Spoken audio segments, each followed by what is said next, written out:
Harrison sat on the banks of the Tennessee River.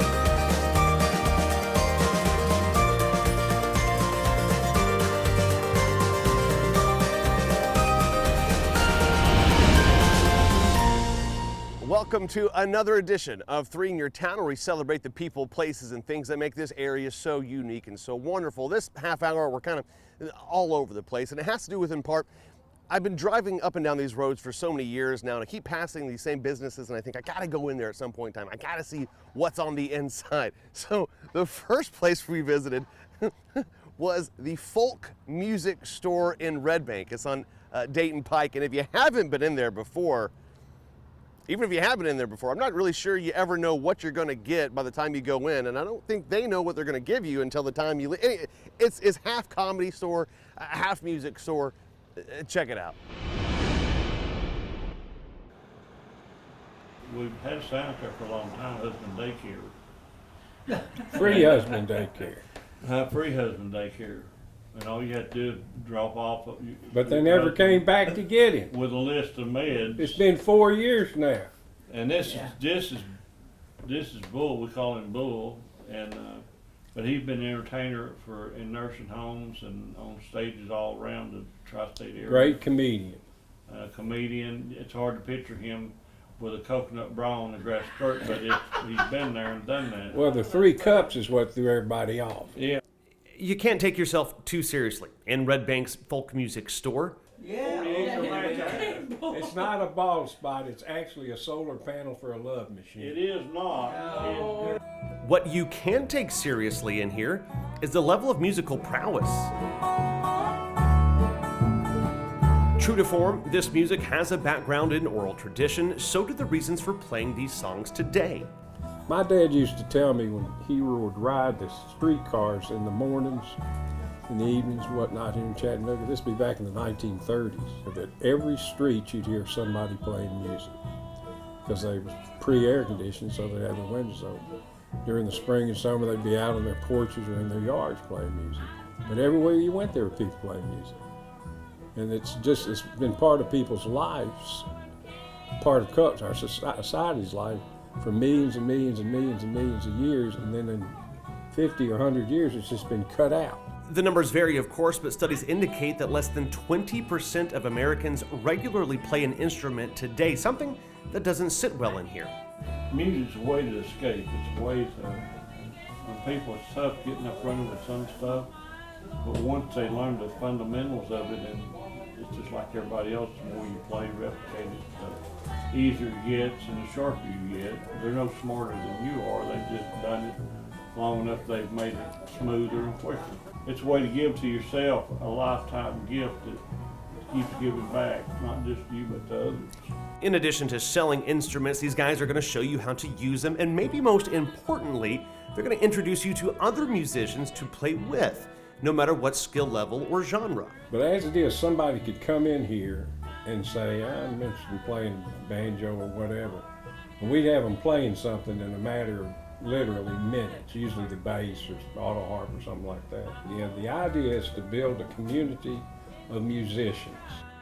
Pre-pandemic, there was a list of 65 jam sessions that they could plug you into. Well, 2020 took its toll on that list. Now, some of the region's staples are having a hard time getting going again. All these places closed, but Snow Hill's not planning on opening up again. We're going to have to go to work on that one to get it back open again, help out. They raise money all year long for Forgotten Children Fund for Christmas. And then they closed the Mountain Opry, which we're in the process of reopening now. It was up there about 40 years. Their determination will no doubt win out. They insist they will keep this music and these traditions moving forward. And if you would like to join in, visit. You'll no doubt have a laugh, learn a little, and be set up for musical longevity. Coming up just a little bit later in this show, actually at the end of this show, we have another song performed by those 4. Absolutely remarkable, it's uninterrupted. We're going to play that so you can enjoy the traditional folk music that they play. And I'll tell you, it's worth sticking around for. Right now, though, a different business that we visited, Infinity Flux, is a comic book store on Hickson Pike. And from the outside, they have this beautiful artwork, and it looks pretty wild. And you go inside, and it's the same. So we have been open for 6.5 years. We've grown so much in that time period, but we sell comics, we sell games, we sell stories and entertainment, and something for everybody, honestly. But yeah, that's what we have here, in a very broad way of explaining it.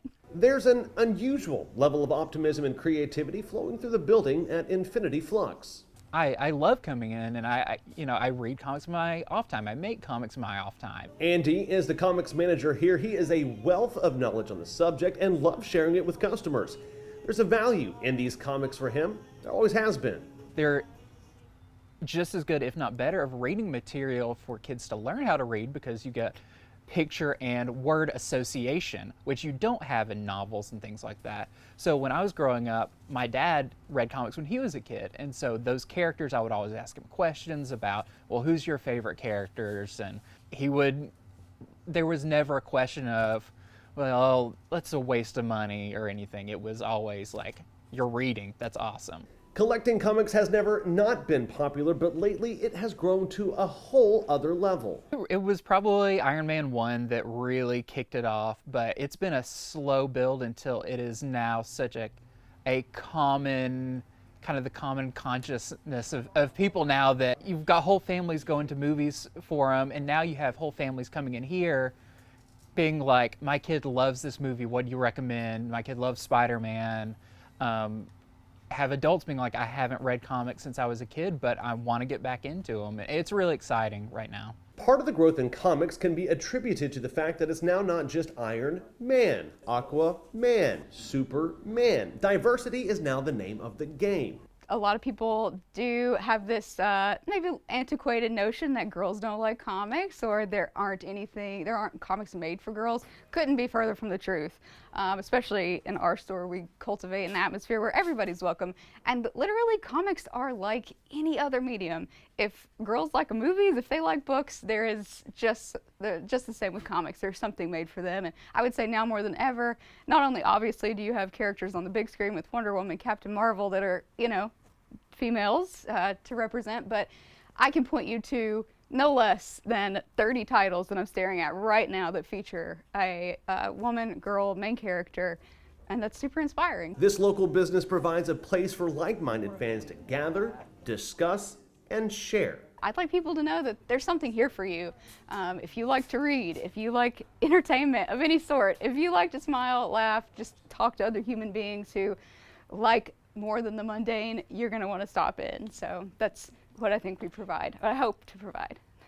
I honestly think they're just really good people that really enjoy what they do every single day. So even if you're thinking about collecting comic books, or maybe you just want to kind of test the waters to see back in, go check them out, Infinity Flux. Again, it is on Hicks and Pike. After the break, we are going to hang out with Print Tree as they wrap a race car. I had never seen it done before. I thought it was kind of interesting, and I think you might too.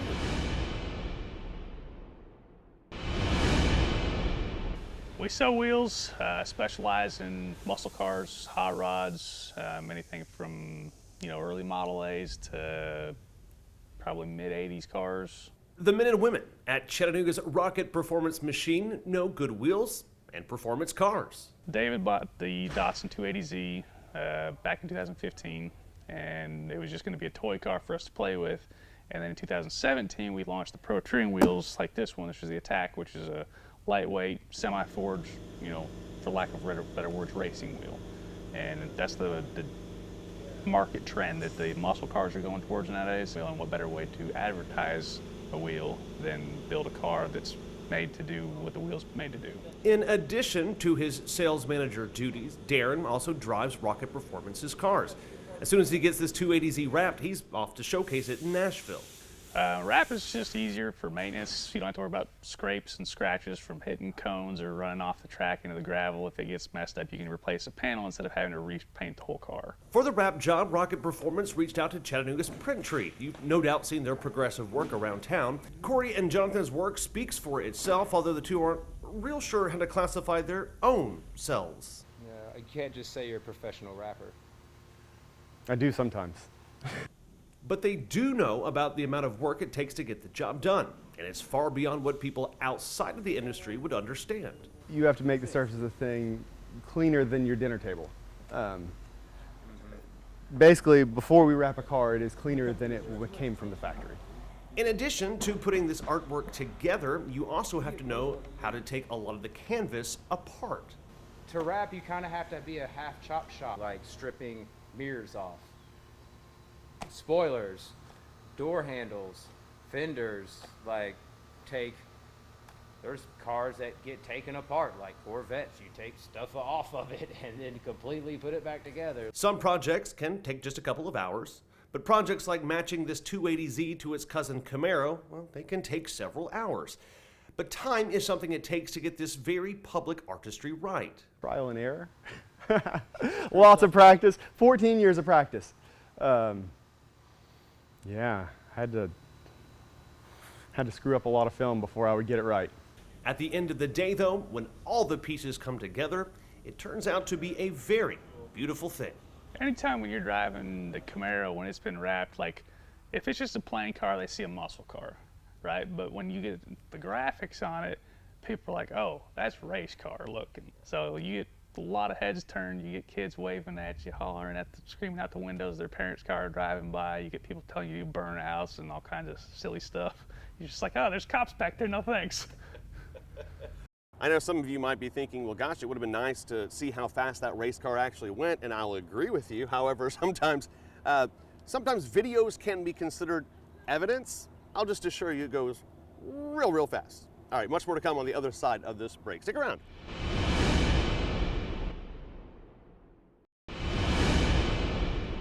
Welcome back to another 30-minute edition of 3 in Your Town, where we celebrate the people, places, and things that make this area so unique and so wonderful. You want to talk about unique? Let's have a little history lesson. This is a throwback about the Battle of Athens. Quite a remarkable story. Check it out. In Tennessee and throughout the South, because of Reconstruction after the Civil War, there were just political machines that came into being so people could stay in power, and both political parties used that. Tennessee was operating under what was basically a lot of frontier law and frontier constitution, if you will, and for example, the sheriff collected fees. When the guy collecting fees has guns, that's a recipe for corruption right there. The deputies got paid for the arrests that they made. That money was actually pocketed directly by deputies and sheriffs. So clearly the more arrests you make, the more wealthy you become. And these GIs come back, they want to go out and have a beer with their buddies, and then they get arrested. And when this happened habitually, they took offense. It was decided by the GIs at the time had come to band together and elect new officials in McMinn County. They had Democrats and Republicans on the GI ticket. So it appealed to a lot of people in the county and sort of set up the stage for the Battle of Athens. Thousands came out to cast a ballot in downtown Athens that year. It was the first time residents felt their vote would mean something. This was, of course, something the sheriff and his deputies both feared and resented. Intimidation practices were used, tempers flared, and as a result, one citizen named Tom Gillespie was shot for simply trying to cast his vote. After that, you saw the sheriff collecting all the ballot boxes for security and taking them to the jail, and then that precipitated the veterans going and collecting rifles from the armory. Now armed, the GIs took the high ground above the jail, shouting down to the deputies to release the ballot boxes and walk away. Some of the GIs sort of walk down the hill and I think are sort of casing the jail a little bit and getting close, and the deputies who are inside the jail open fire on them. So when that happens, then the GIs who are on the hill start firing back. Of course, the ruckus here in downtown Athens stirred up all sorts of attention from surrounding counties. So by 3 o'clock in the morning, GIs from Meigs County showed up to support their brothers in arms and provided dynamite. The second time they came by, it was a little more close to the jail, and the reports were that the deputy sort of waved the white flag at that point and said, hey, we don't want to die. Only the deputy who shot Tom Gillespie served any actual jail time. Immediately, the county drafted a new form of government, a council, to encourage checks and balances. Shortly thereafter, counties across the southeast followed suit and adopted the same practice. But according to Sheriff Joe Guy, there's another lesson to be learned from the Battle of Athens. You know, we had a very divisive issue, but we were able to come back together. We treated each other as human beings. One side won, one side lost, but we continued to respect each other, and so that's where we are today. I guess that's the good side of it. Let's stick with the unique history theme here as we head down to the corner of Alabama, Georgia, and Tennessee. It's a place, well, you'll only find at the corner of Alabama, Georgia, and Tennessee.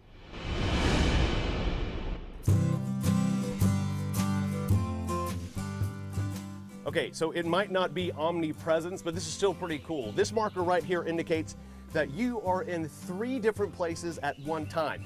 It's where Georgia, Tennessee, and Alabama come together. And as a Tennessee native, I say this with the most respect in the world. This could be the countryest corner in the United States. This very short, albeit steep in some places walk is well marked, but do remember you are straddling the line between public and private land, so stay on the trail and be good to your Georgia, Alabama, and or Tennessee neighbors. As cool as it is to be in 3 places at one time, of course it does come with some controversy. In this instance, it all has to do with the rights to water. Let me give you the 10-cent explanation. The Tennessee River, of course, which is the largest tributary of the Ohio River, has its watershed in 4 states: Tennessee, Alabama, Mississippi, and Kentucky, not Georgia. The southern border of Tennessee was declared to be located on the 35th parallel north when Tennessee was established as a state by Congress in June of 1796. This would have allowed a small portion of the river to be located within Georgia. However, the Georgia and Tennessee boundary line wasn't even surveyed until after Alabama became a state in 1870. At this point, teams of surveyors are sent out to find out who has rights to what. Supposedly, 2 survey groups misidentified the 35th north parallel 1 mile south of where it should be, leaving Georgia without water rights to the Tennessee River. It goes back to the whole Mark Twain saying, whiskey's for drinking, water's for fighting, and fight Georgia and Tennessee did. So after some heated and some sarcastic back and forth between Tennessee and Georgia, the states basically shelved the item for a while. Will it rear its head again? Probably, as water becomes more and more important as this country grows. But for now, you can come out and enjoy this unique niche in our own backyard.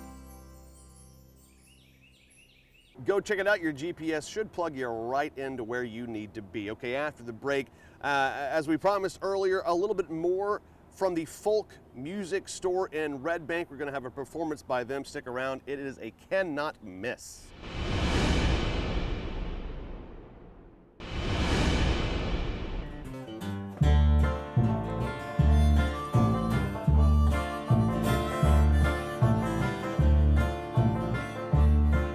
He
Again, a sincere thank you to each and every one of you who checked out this 30-minute edition of Three in Your Town. If you think you have a good story idea, someone we should meet, please reach out, let me know.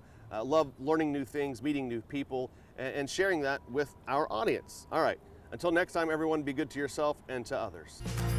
Polk County Robinson. Old Town of Harrison sat on the banks of the Tennessee River.